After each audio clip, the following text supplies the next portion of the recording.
Ya llegó al estudio el doctor José Luis Salomía Segarra, secretario de Salud en Sonora, y es que el nuevo Hospital General de Especialidades quedó inaugurado y va a iniciar operaciones en un 100% en el mes de noviembre, así que pues nos va a estar comentando al respecto. Muy buenos días, doctor. Muy buenos días, estimada Priscila, muchas gracias por la invitación. Estamos aquí a la orden para compartir información. Pues para que me platique, la gente esperó tanto tiempo, tantos años, que la apertura de este hospital, había muchas expectativas en cuanto a cuándo se iba a terminar, cuál sería la inversión. Por mucho tiempo pues se decía que a lo mejor no lo iban a abrir pronto porque no había equipamiento suficiente, pero vemos que el pasado 15 de septiembre fue cuando se cortó el listón y van a empezar poco a poco. Es correcto, pues podemos remontarnos obviamente a la edad que tiene el ya antiguo Hospital General del Estado, ¿no? ¿Cuántos años Prácticamente tiene? 75 años, 75 años. Obviamente ya era necesaria pues una nueva infraestructura más moderna, mucho más funcional. Los modelos de la atención médica, sobre todo cuando hablamos de atención especializada o de alta especialidad, pues han cambiado durante los últimos años. Los espacios, la manera como se distribuyen las diferentes áreas donde se brindan estas atenciones, como son los quirófanos, las camas generales, las camas aisladas, las camas de cuidados intensivos, los consultorios como tal, pues tienen toda una serie de disposiciones que es ya muy difícil adecuarlas o lograrlas en estructuras o infraestructuras que tienen muchos años. ¿Cuál es la diferencia, doctor, entre un inmueble hospitalario de hace 75 años con los de ahora? En cuestión de, no sé, organización de cuartos, pasillos. Definitivamente mucho. Empecemos porque los espacios han cambiado en lo que se refiere, por ejemplo, pues a su tamaño, ¿no? Las nuevas camas y el nuevo equipamiento hace necesario que estos espacios, así como las puertas, las ventanas, los pasillos por donde se transitan, cumplan con ciertas especificaciones de norma oficial mexicana, que hacerlos en hospitales antiguos pues requeriría prácticamente de tener que destruir el hospital anterior y volverlo a construir, lo cual pues no sería eficiente. Siempre es mejor pensar en una nueva infraestructura que además tenga pues todo en materia de líneas hidrosanitarias, gases medicinales, electrificación. Es importante comentar que este es un edificio que fue construido como un edificio inteligente, en donde por ejemplo el aire acondicionado es autorregulado en función de los espacios donde está para mejorar el consumo. La iluminación es automatizada en muchos de sus espacios para que no estén luces digamos que encendidas donde no hay actividad. Hay toda una serie de comunicación e intercomunicación entre las áreas de hospitalización, las salas de enfermería. Hay toda una red que se instala al interior del hospital para acceder no solamente a la información que los médicos residentes necesitan, sino también a lo que los pacientes pueden dar. Entonces son una serie de nuevas necesidades que además están adaptadas a la actualidad, y esa es una razón por la cual igual en este momento podemos decir, sobre todo porque pues acaba de inaugurar la semana pasada, que es uno de los hospitales con mayores capacidades y con todos estos nuevos elementos, ya no solo en la región del noroeste, sino también en todo el país. ¿Por qué no puede empezar a operar ya en un 100%? Qué bueno que lo comentas. De hecho, el tema de las fases es un tema de programación que está más en el campo de lo técnico, en el campo de lo médico. Es una planeación que el equipo del Hospital General del Estado estuvo realizando prácticamente en los últimos 3 meses, y que para poder detonar la primera fase, recordando que son 3 fases las que va a llevar la transferencia de los servicios actuales al nuevo, pues necesitábamos obviamente que se nos fuera entregada ya la obra. Y entregar la obra en este marco, reitero, de seguridad, pues requería que ésta contara con todas las certificaciones para efectos de que sean espacios seguros para los que van a utilizarlos al interior. La relación y la interacción médico-paciente pues tiene que ser en un ambiente de seguridad, de calidad, y que tenga todo lo necesario para que esto ocurra. Una vez entonces ahora sí entregado el hospital, lo cual ocurrió precisamente la semana pasada con su inauguración, inicia también entonces ahora la operación, que son en estas 3 fases. La primera fase está enfocada a todo lo que son los servicios ambulatorios, la consulta externa, pero esto incluye también los servicios, digamos, de gabinete, que se les conoce, como es el servicio de imagenología, como es el servicio de laboratorio, el archivo clínico, la farmacia, el servicio de patología, que en su momento se requieren que estén ya plenamente instalados y funcionando para entonces recibir lo que sigue. Entonces, hablamos de que es un tema de seguridad porque esta primera fase nos permite que con todos esos servicios ya instalados y funcionando, a la par hayamos estado verificando las áreas de hospitalización, las áreas de quirófano, las áreas de cuidados intensivos, para ver que en estas 2-3 semanas que vamos a estar implementando todos los servicios ambulatorios de la primera fase, no exista alguna fuga de agua, no exista alguna fuga de gas medicinal, no exista alguna fuga de gas natural, que recordemos en toda obra que arranca puede en su momento poder presentarse.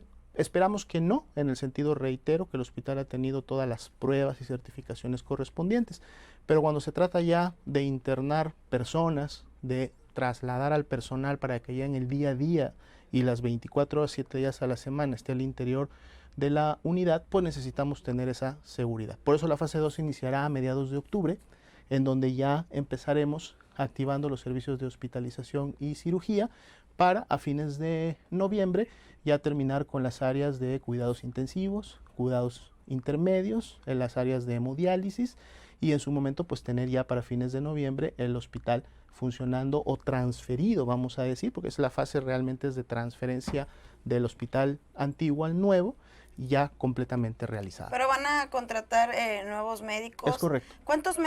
¿Para cuántos médicos hay capacidad? ¿Para cuántos pacientes hay capacidad hospitalizados? ¿Cuánta gente se va a contratar? También es interesante saber eso. Claro que sí. El hospital nuevo cuenta con una capacidad de 170 camas sensables. Le decimos camas sensables a aquellas que son ocupadas por un paciente y que va a tener una hospitalización, digamos, mayor a las 48 o 72 horas y que por lo tanto esa cama tiene toda la capacidad de un equipo multidisciplinario, o sea, el personal médico, de enfermería, químico, de trabajo social, paramédico, etcétera, que va a atender completamente esa cama, pero también cuenta con el equipamiento y cuenta con los insumos para toda su atención. 170, pero además se tienen 120 camas que se les denominan no sensables, que son camas que en su momento son de operación del día a día. Estas son las camas de urgencia, son las camas o en su momento los sillones de hemodiálisis, son las zonas de recuperación que hay tanto de un quirófano como del otro, recordando que tenemos 11 quirófanos en el nuevo hospital. Y por lo tanto, pues bueno, todas estas nuevas capacidades para que funcionen también en los 5 turnos en los que normalmente debe funcionar un hospital. Para que un hospital brinde sus servicios tenemos que tener un turno matutino, un turno vespertino, tenemos que tener 2 veladas, o sea, es decir, dos grupos de trabajadores que van a laborar en las noches y tenemos que tener un grupo de jornada acumulada, es decir, aquellos... doctores, enfermeras... Todo el equipo completo. Administrativos... Exactamente, el hospital tiene que seguir manteniendo su funcionamiento durante todas las horas del día y todos los días de la semana. ¿Y ya los contrataron? Actualmente el hospital antiguo tenía una plantilla de 1.100 personas, entre todos los que laboran al interior. Esta plantilla de 1.100 obviamente va a migrar en su totalidad al nuevo hospital, pero la estimación para el nuevo hospital es de 1.450. Es decir, que necesitamos al menos unas 350, 400 personas más, donde obviamente como el 30% de este número son los médicos especialistas, otro 30% es el personal de enfermería. ¿Qué especialidades buscan? En este caso, prácticamente el hospital va a dar prácticamente todas las especialidades. Estamos hablando de 38 especialidades y subespecialidades que se van a brindar. Que el general actual, que no atienden partos, por ejemplo, ¿no? Es correcto, porque tenemos todavía el hospital infantil e integral de la mujer operando, como nuestro hospital de concentración en el estado, que se enfoca precisamente a las patologías de la mujer embarazada y se enfoca a la atención pediátrica. Obviamente en el nuevo hospital se va a atender también a las mujeres, pero en este caso en las patologías que no están relacionados a lo gineco. Sí, hernia, por ejemplo. Por ejemplo, no parto. Medicina interna, neurología. Oiga, doctor, y a ver, y bueno, la pregunta del millón, ¿qué va a pasar con el hospital viejo? Y la otra pregunta del millón, ¿cuántos millones nos costó a los sonorenses este nuevo hospital? Y los gastos operativos, de eso no se ha hablado. Claro, eso es muy importante. El presupuesto de salud pues va a tener que cambiar ahora este nuevo presupuesto de egresos para... Es correcto, el hospital se divide prácticamente en 2 grupos de inversión, lo que tiene que ver con su obra física, que fue alrededor de los 1.450 millones de pesos, y su equipamiento, que hasta el momento esa ha sido alrededor de los 600 millones de pesos. De ahí que tenemos la cifra total de que el nuevo hospital costó un poco más hasta el momento de 2.040 millones de pesos. Sin embargo, es importante comentar que su operación anual, es decir, que el hospital pueda brindar sus servicios 24 horas, 7 días a la semana durante todo un año, requiere de una inversión de alrededor de los 1.300 millones de pesos al año. Es casi volver millones de pesos, volver a construir es volver otro a construir el hospital todos los años. Pero eso es importante que la gente lo sepa, porque precisamente asegurar la operación de un hospital de esa magnitud es todavía más importante que, vamos a decir, el simple hecho de su inauguración o de su inicio de operaciones o la conclusión de su fase de construcción. La gran ventaja es que ese recurso que se necesita para mantener el hospital operando todo un año ya también lo tenemos asegurado precisamente en el marco de la federalización de los servicios de atención médica del Estado. Es correcto. Y con el hospital viejo, el Hospital General de la Unison, ¿qué va a pasar? Ahí hay un proyecto sumamente interesante. De hecho, el gobernador Alfonso Durazo lo viene proponiendo desde su campaña y lo ha formalizado desde el inicio de la fase de gobierno. Ya se tiene inclusive un convenio de entendimiento firmado con el IMSS, porque este hospital, la idea es que se convierta en el hospital universitario IMSS. ¿Por qué universitario? Porque va entonces a mantener su enfoque de hospital escuela, pero lo va inclusive a reforzar para que todas sus áreas, y en este caso sus 100 o 120 camas, estamos terminando de definir el número de camas sensables, van a estar orientadas, ¿no?, a mantener este ejercicio de hospital escuela. Y obviamente la universidad o el área educativa que les podrá sacar el mayor provecho será precisamente la que tiene al frente, cruzando la calle, que en este caso es la Universidad de Sonora. ¿Y los gastos ya de este hospital pasarían? Los gastos van a ser cubiertos por el IMSS ordinario. Hemos estado ya trabajando inclusive con ellos también desde hace algunos meses. Estamos ya solamente esperando que se termine la fase de migración del hospital antiguo para que una vez liberados sus espacios, el IMSS ordinario empiece ya con la inversión necesaria, porque vendría una primera etapa de remodelación para que esas 100 o 120 camas queden operables, pero de la mano del proyecto viene la construcción de un centro de simulación. Es un edificio de alrededor de 3 pisos que será construido al interior de las instalaciones del hospital. Es nuevo completamente. Patio, sí. En la parte posterior se tienen muchos espacios de estacionamiento del hospital. Ya se está seleccionando un área para que cumpla con este requisito. Y aquí lo importante es que viene toda una inversión de la mano, no solamente en la infraestructura, sino en el equipamiento de este centro de simulación. Va a ser el 4º en el país como centro de simulación. Actualmente el IMSS solamente opera 3. ¿Qué vamos a simular ahí, doctor? Se va a simular todo el proceso de la atención médica especializada. Se van a tener sistemas especializados que van a manejar realidad virtual, van a manejar maniquís. Exacto, para que tanto los médicos residentes, los internos, los pasantes realicen sus prácticas de manera, vamos a decir, virtual, y entonces tengan una capacidad que luego puedan poner a prueba y a práctica también con los pacientes. Obviamente esto siempre en un marco de un hospital universitario, hospital escuela, es plenamente supervisado y va de la mano de médicos especialistas ya titulados y que tienen un enfoque de enseñanza. Qué interesante, porque para que se le dé continuidad y no abandonar, había varias propuestas sobre qué hacer con el inmueble del Hospital General actual, que pasará a ser el Hospital General antiguo. Y bueno que va a servir para la enseñanza y el crecimiento de los futuros médicos. Así es. Doctora Lomía Segarra, y este nuevo Hospital General del Estado que comenzará a operar totalmente en noviembre, pues muchos lo veían como un hospital interminable. Se logró con esfuerzo también de la Federación, en parte del Estado. Es correcto. Recordemos que en su totalidad, prácticamente más del 90% de la inversión que se realizó en el hospital es de origen federal. El INSABI ha sido pues el gran aliado y el gran actor de este esfuerzo, porque es el que ha proveído de los recursos financieros necesarios para su construcción. El hospital inició en el 2018. 2018. Prácticamente son 4 años lo que duró su construcción.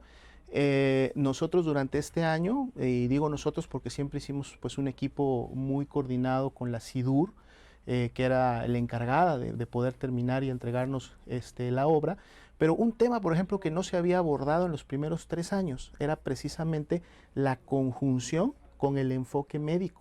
y la revisión de los espacios ya por parte de los especialistas que lo iban a operar y del cuerpo de gobierno del hospital. Y entonces cuando esta coordinación empezó a hacerse en el día a día, o sea, donde estábamos Salud y SIDUR metidos en el hospital, semanas trabajando, el proceso empezó a darse con mayor, digamos, rapidez y facilidad, y es por eso que pues en los últimos, recordemos que la obra complementaria que inicia SIDUR fue apenas ahora en el mes de mayo, junio. Los meses previos fueron precisamente de diagnóstico, de revisión y de análisis de cómo se había recibido la obra de la anterior administración. Por lo tanto, es un tiempo récord, porque estamos hablando prácticamente de 4 meses en los que la SIDUR pudo aplicar estos 92 millones de pesos de obra complementaria que también nos dio el INSABI, y ahí siempre es el agradecimiento obviamente al gobierno federal por este apoyo. Durante esos 4 meses pudo enfocar en lo que hacía falta, en lo que estaba pendiente, y habernos podido ya entregar el hospital la semana pasada. Estamos de regreso en Proyecto Puente con conclusiones del secretario de Salud en Sonora, José Luis Salomía Segarra, sobre el nuevo hospital de especialidades, el nuevo Hospital General del Estado. Muchas gracias. Pues ya el jueves pasado iniciamos con la primera fase. Como decía, se enfoca a la consulta externa, a todos los servicios ambulatorios. Ya 12 especialidades que iniciaron el jueves pasado. En el transcurso de esta semana vamos a seguir incrementando la que viene, que prácticamente sería el cierre ya de este mes, y la primera semana de octubre. La idea es que para mediados de octubre tengamos ya migrado todos los servicios de consulta externa de todas las especialidades. Al interior del hospital, digamos que tenemos como una torre de 3 pisos de consultorios, son 53 consultorios en total para las diferentes especialidades. Todo eso lo vamos a tener ya a plena operación para mediados de octubre, y entonces teniendo ya completamente funcional de sí el área de imagenología, archivo, farmacia, patología, laboratorio, etcétera, entonces ahora sí empezamos a transferir todo lo que es el servicio de hospitalización y quirófano. Recordemos que el actual hospital, el antiguo hospital, sigue ofertando sus servicios, por lo tanto tenemos pacientes hospitalizados, el personal tiene que estar a cargo de ellos, de ahí también la necesidad de que esta transferencia pues sea paulatina, sea muy coordinada, porque no podemos solamente llegar un día y cerrar una sala completa, porque hay personas a las que se les está dando la atención, hay programación de cirugías, hay citas en los consultorios médicos. Entonces, estas 2-3 semanas se va a migrar ya todo ese servicio de citas al nuevo hospital para que ya toda la consulta externa esté en el nuevo, y por lo tanto de ahí las programaciones, tanto a hospitalización como a cirugías, empiecen ya a darse a mediados de octubre al nuevo hospital, y eso nos permita que el antiguo ir cerrando salas, ir cerrando secciones, ir cerrando alas completas del hospital, hasta que en su momento pues ya todo el servicio de hospitalización y quirófanos esté completamente operando en el nuevo, y así en el mes de noviembre y fines de noviembre terminar ya con todos los demás servicios y tener ahora sí que todo transferido, y que el hospital antiguo ahora sí que inicie ahora su migración a lo que será el hospital universitario IMSS. Va a estar muy interesante esta transición. Muchísimas ¿Cómo gracias, no? doctor. A ustedes por la invitación. Continuamos con la información.